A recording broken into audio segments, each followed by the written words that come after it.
You ask Tiger to solve. This deals with linear equations with one unknown. The final result is x equals 9. Let's solve it step by step. Simplify the expression. Move the negative sign from the denominator to the numerator. Expand the parentheses. Break up the fraction.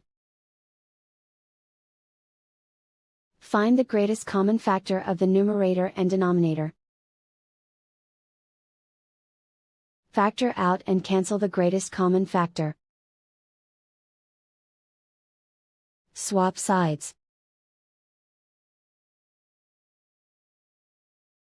Group all constants on the right side of the equation.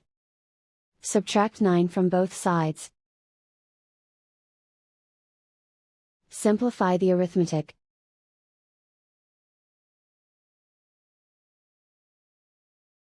Isolate the x.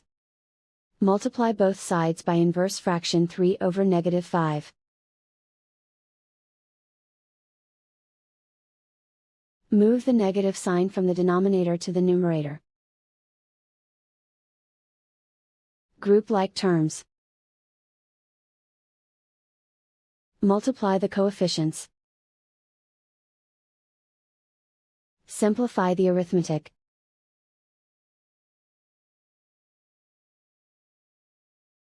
Move the negative sign from the denominator to the numerator. Multiply the fractions. Simplify the arithmetic. And so the final result is x equals 9.